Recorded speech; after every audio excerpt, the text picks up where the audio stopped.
नमस्कार. आज आपण बनवणार आहोत कांद्याच्या पातीची भाजी. त्यासाठी मी एक जुडी कांद्याची पात स्वच्छ निवडून आणि मिठाच्या पाण्यात स्वच्छ धुवून घेतलेली आहे. त्यानंतर मी घेतलेल्या आहेत 5-6 हिरव्या मिरच्या. ह्या हिरव्या मिरच्या मी निवडून घेतलेल्या आहेत, म्हणजेच हिरव्या मिरचीची मी देठ काढून घेतलेली आहेत. या हिरव्या मिरच्या सुद्धा मी मिठाच्या पाण्यात स्वच्छ धुवून घेतलेल्या आहेत. त्यानंतर मी घेतलेली आहे कोथिंबीर. कोथिंबीरही मी निवडून घेतलेली आहे आणि मिठाच्या पाण्यात स्वच्छ धुवून घेतलेली आहे. त्यानंतर मी घेतलेल्या आहेत लसणाच्या 4-5 पाकळ्या. तर ह्या लसणाच्या पाकळ्या मी सोलून घेतलेल्या आहेत. कांद्याच्या पातीच्या भाजीमध्ये टाकण्यासाठी मी डाळ घेतलेली आहे.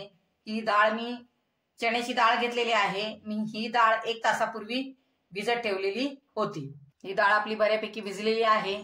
आता आपण कोथिंबीर, हिरवी मिरची, कांद्याची पात आणि लसूण बारीक चिरून घेऊया.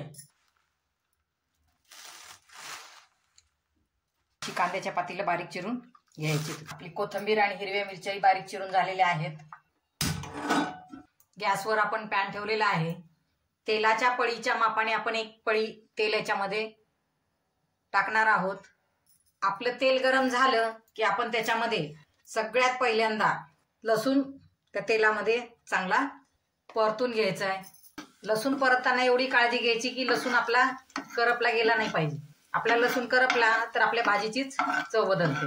थोडासा लालसर वाटायला लागलेला आहे आता आपला लसूण. आपण त्याच्यामध्ये हिरवी मिरची टाकायची आणि पूर्ण हिरवी मिरची व्यवस्थित परतून घ्यायची याच्यामध्ये. आता हिरवी मिरचीचा ठसका होऊ नये म्हणून गॅसची फ्लेम मध्यम केलेली आहे. आपल्या चवीनुसार मीठ आपण याच्यामध्ये मिसळायचंय आणि हे व्यवस्थित परतून घ्यायचंय.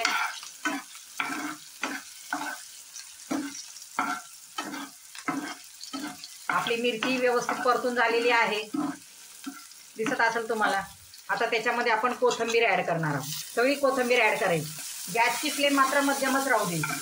बऱ्यापैकी आपली कोथिंबीर परतून झालेली आहे.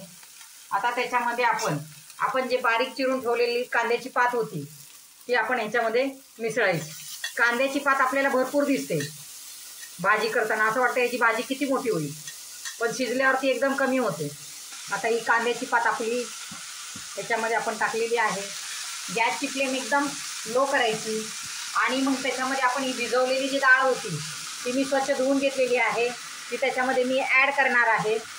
हरभऱ्याच्या ऐवजी तुम्ही तुरीची किंवा मुगाची तुम्हाला जी आवडेल ती डाळ भिजवून टाकू शकता.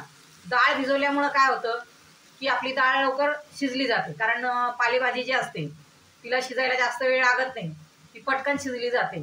त्यासाठी आपण कुठल्याही भाजीमध्ये, पालेभाजीमध्ये डाळ टाकताना ती भिजवून टाकायची, म्हणजे ती पटकन काय होते भाजीबरोबर शिजली जाते आणि भाजीलाही वेगळी चव येते. छोटे पोहे खायचे चमचे आहेत माझे ते. त्या चमच्याने मी 2 चमचे शेंगदाण्याचं कूट त्याच्यामध्ये टाकलेला आहे. आता आपण ही भाजी व्यवस्थित हलवून घेऊ. आपल्या गॅसची जी फ्लेम आहे ती कमीच आहे. ते व्यवस्थित हलवून घ्यायचं. कांद्याच्या पातीला पाणी सुटतं, त्यामुळे ह्या कांद्याच्या पातीमध्ये आपल्याला पाणी ऍड करायची गरज लागत नाही, म्हणजे पाणी टाकायची गरज लागत नाही. तिला जे पाणी सुटतं त्या आमच्या पाण्यानेच ती काय होते, शिजली जाते. आपली कांद्याची पात व्यवस्थित हलवून झालेली आहे. आपल्या गॅसची फ्लेम मात्र काय आपण एकदम लोच ठेवायची, फुल गॅस करायचा नाही, नाहीतर आपली कांद्याची पात काय होईल, करपून जाईल आणि व्यवस्थित शिजणार नाही. आता आपली भाजी हलवून झालेली आहे. आता 2 मिनिटं असंच तिला काय करायचं, आपण शिजू द्यायचं. 2 मिनिटं झालेली आहेत. आता आपण ही भाजी पुन्हा एकदा हलवू व्यवस्थित. दिसताना पालेभाजी आपल्याला कढईवर दिसते आणि झाल्यावर एकदम कमी होते. अशीच तिला पुन्हा परत एकदा आणखीन 2 मिनिटासाठी ठेवू आणि शिजून घेऊ.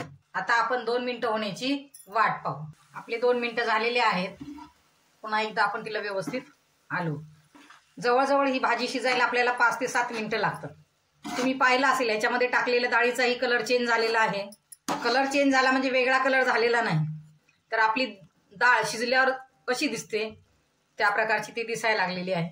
आपली डाळही शिजत आलेली आहे. आता आपण पुन्हा परत हिला 2 मिनिटं अशीच शिजू देऊ आणि 2 मिनिटं होण्याची वाट पाहू. 2 मिनिटं झालेली आहेत. पुन्हा आपण एकदा हिला व्यवस्थित हलवून घेऊ. आता ह्या आपल्या कांद्याच्या पातीला सुटलेलं पाणी जे होतं तेही आटायला सुरुवात झालेली आहे. पुन्हा एकदा तिला व्यवस्थित हलवून घ्यायचं. ह्याच्यामधलं जे पाणी आहे ते आटण्याची वाट पाहायची. आपण जे कांद्याच्या पातीची भाजी बनवतोय तिचं पाणी आटायला सुरुवात झालेली आहे. तर बऱ्यापैकी त्यातलं पाणी आटलेलं आहे. तर आता आपण ह्याच्यातली डाळ पाहूया. तर ही डाळही आपली शिजलेली आहे आणि कांद्याची पातही शिजलेली आहे. त्याला व्यवस्थित हलवून घेऊ. आपली ही डाळ आहे ना, ही डाळही शिजलेली आहे पहा, आणि कांद्याची पातही शिजलेली आहे. हे पहा, कांद्याची पातही शिजलेली आहे. कांद्याची पात थोडी चरबट असते, त्याच्यामुळं ती शिजलेली आपल्याला लवकर कळत नाही.